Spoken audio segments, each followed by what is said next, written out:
Assalamualaikum warahmatullahi wabarakatuh. Perkenalkan, kami dari kelompok 5 akan mempresentasikan mengenai analisis fundamental dan analisis teknikal. Bersama saya Novita Dwi Ramawati sebagai moderator, dan ada teman-teman saya yaitu Hania Mariana, Revariana Sari, Nafil Safira, Fauzul Muna, dan Dwi Kayatini. Untuk yang pertama akan dijelaskan oleh teman saya. Analisis top-down. Analisis top-down adalah metode analisis investasi dari aspek umum, ekonomi makro hingga aspek perusahaan. Investor mulai dari analisis kondisi ekonomi suatu negara, lalu berlanjut sektor-sektor yang potensial dan berakhir pada perusahaan yang akan dipilih nantinya. Tahapannya yaitu ada analisis makro, analisis sektor, dan analisis emiten. Analisis makro. Pendekatan top-down dimulai dengan analisis makro yang menilai kondisi ekonomi negara seperti inflasi. Pada tanggal Oktober 2021, batubara mengalami kenaikan karena tingginya permintaan Cina yang sedang menghadapi hambatan produksi domestik. Lalu ada analisis sektor, mengidentifikasi bidang yang diuntungkan oleh kondisi makro. Sektor batubara menjadi salah satu yang menonjol. Harga batubara tinggi mendorong investasi saham-saham perusahaan di sektor lain. Hal ini menunjukkan bagaimana faktor global dapat memperkuat potensi sektor tertentu. Lalu ada analisis emiten, dilakukan untuk memilih perusahaan yang paling mendapatkan manfaat. Contoh, PT Antro Energi mencatat ekspor 72% batubaranya ke negara-negara lain seperti Cina dan India sebesar 16,33%. Sementara PT Indo Tambang Raya Megah Tbk mencatat ekspor dominan ke Cina dan kenaikan saham sebesar 34,69%. Kedua perusahaan ini mendapatkan dampak positif langsung dari lonjakan harga batubara global. Lalu ada kelebihan dan kelemahan pendekatan top-down. Kelebihannya alokasi aset investasi menjadi lebih optimal, lalu mampu memahami kondisi pasar, lalu diversifikasi investasi pada sektor. Untuk kelemahannya, jika analisis salah, maka potensi kerugian besar, terutama jika aset sektor lain dibandingkan dengan keseluruhan portofolio. Lalu banyaknya aspek yang dianalisis menyebabkan adanya kemungkinan sektor emiten yang potensial tidak sempat dianalisis sehingga kesempatan mendapatkan keuntungan menjadi hilang. Pendekatan bottom-up berfokus pada analisa atas masing-masing saham.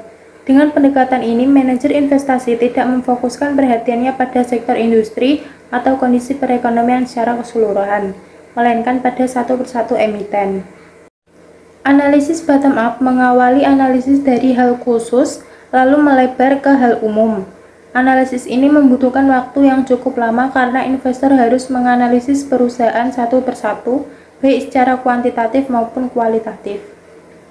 Analisis kuantitatif melibatkan berbagai angka yang mencerminkan kinerja perusahaan seperti revenue, keuntungan bersih, total aset, dan total hutang. Sedangkan analisis kualitatif berfokus pada hal-hal yang tidak bisa dihitung, seperti manajemen perusahaan, model bisnis, dan brand image perusahaan. Selanjutnya, kelebihan. Investor memiliki pemahaman yang detail mengenai emiten-emiten yang dianalisis sehingga dapat memiliki high conviction terhadap emiten yang dipilihnya. Jumlah emiten yang ada di dalam portofolio relatif sedikit sehingga investor mudah untuk memonitor portofolionya. Adapun kekurangannya yaitu menganalisis emiten satu persatu memerlukan waktu dan kesabaran. Bisa terjadi overexposure terhadap saham saat pasar sedang bearish, volatilitas tinggi karena portofolio yang kurang terdiversifikasi. Selanjutnya, analisis fundamental. Analisis fundamental adalah jenis analisis yang bertujuan untuk memahami keadaan, keuangan, dan operasional suatu bisnis dengan menganalisis beberapa aspek yang mempengaruhi nilai dan operasional perusahaan. Analisis ini mencakup tinjauan terhadap indikator-indikator keuangan seperti neraca, laba rugi, dan kas arus, serta tinjauan terhadap faktor-faktor eksternal seperti kondisi makroekonomi, lokasi beroperasinya perusahaan, dan kebijakan pemerintah. Selanjutnya, analisis teknikal. Analisis teknikal atau suatu metode dalam analisis pasar keuangan yang bertujuan untuk mengajarkan harga dan volume transaksi saham atau instrumen keuangan lainnya untuk memprediksi fluktuasi harga dari waktu ke waktu. Metode ini menggunakan berbagai indikator dan alat termasuk grafik, harga dan volume, indikator teknis seperti moving average, relative strength index, dan Bollinger Bands, serta pola grafis seperti head and shoulder atau triangle. Selain itu, analisis teknikal mencakup mempelajari alur dan momentum pergerakan harga. Perbedaan analisis fundamental dan teknikal. Perbedaan analisis fundamental dan teknikal terletak pada fokus, tujuan, dan durasi penggunaannya. Analisis fundamental berfokus pada faktor internal dan eksternal yang mempengaruhi nilai suatu aset seperti produktivitas bisnis, kondisi perekonomian, dan perkembangan industri. Analisis teknikal berfokus pada volume transaksi dan fluktuasi harga untuk memperkirakan pergerakan harga berdasarkan harga historis sehingga lebih cocok untuk perdagangan jangka pendek. Sementara itu, analisis fundamental digunakan untuk menentukan nilai intrinsik suatu aset, biasanya dalam konteks investasi jangka panjang. Konsep analisis teknikal.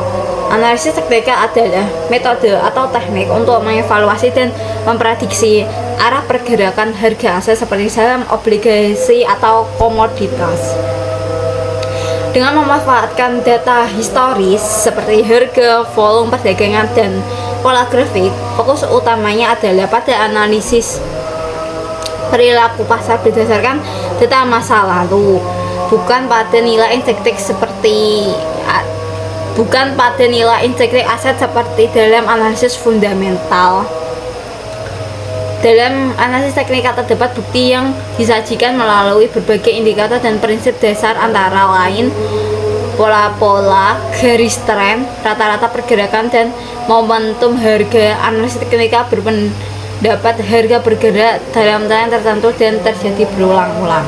Tujuan analisis teknikal untuk memprediksi pergerakan harga saham di masa depan dengan menganalisis data historis seperti harga dan volume transaksi. Hal ini dilakukan untuk mengidentifikasi tren, pola harga, dan sinyal beli atau jual sehingga membantu investor atau trader dalam membuat keputusan investasi yang lebih cepat, terutama dalam jangka pendek. Selanjutnya yaitu manfaat analisis fundamental untuk memprediksi pergerakan harga saham dengan melihat pola perubahan harga di masa lalu. Secara umum, analisis teknikal berfungsi sebagai alat bagi investor untuk menentukan waktu yang tepat dalam membeli atau menjual saham. Sebagai panduannya dengan menggunakan indikator teknis atau grafik. Analisis teknikal menurutkan 2010 mencakup 4 elemen utama yang menjadi dasar dalam memahami pergerakan pasar saham. Berikut 4 pilar tersebut, yaitu yang pertama ada price atau harga, yang kedua ada volume, yang ketiga ada time atau waktu, dan yang terakhir yaitu sentimen pasar. Dan selanjutnya yaitu ada teknik analisis teknikal dan fundamental yang akan dijelaskan oleh teman saya. Teknik analisis fundamental dan teknikal. Analisis fundamental ada 7 teknik, yaitu 1. Rasio utang dan ekuitas merupakan rasio keuangan yang menunjukkan persentase utang dan ekuitas sebuah perusahaan. Yang kedua, pertumbuhan laba merupakan nilai laba bersih didapat dari total pendapatan dikurangi dengan beban penjualan, keuangan, dan pajak. Yang ketiga, return on equity atau ROE merupakan analisis perhitungan yang menunjukkan seberapa besar kemampuan perusahaan menghasilkan laba bersih dari ekuitas yang dimiliki. Yang keempat, return dividend merupakan teknik untuk mengetahui besar persentase laba bersih yang dibagikan jadi dividen. Yang kelima, earning per share merupakan nilai yang dipakai untuk menentukan seberapa besar laba yang dihasilkan per lembar saham. Yang keenam, price earning ratio merupakan teknik untuk mengetahui harga saham naik atau turun. Yang ketujuh, price to book value merupakan perbandingan harga saham dengan nilai buku per saham untuk mengetahui harga saham. Analisis teknikal ada 4 teknik, yaitu candlestick merupakan teknik yang mencerminkan pergerakan harga saham dalam satu hari. Yang kedua, indikator saham merupakan alat bantu untuk melihat sinyal trending saham dari waktu beli atau jual. Yang ketiga, support system dan analisa tren merupakan teknik untuk menentukan titik harga beli atau jual dan untuk melihat harga saham saat ini. Yang keempat, chart pattern merupakan teknik untuk melihat pola yang terbentuk pada grafik saham dalam jangka pendek. Candlestick ada 2 jenis, yaitu candlestick warna hijau merupakan harga penutupan berada di atas atau harga saham naik. Yang kedua, candlestick warna merah merupakan harga saham penutupan berada di bawah atau harga saham turun. Sekian presentasi dari kelompok kami. Mohon maaf jika ada kesalahan. Wassalamualaikum warahmatullahi wabarakatuh.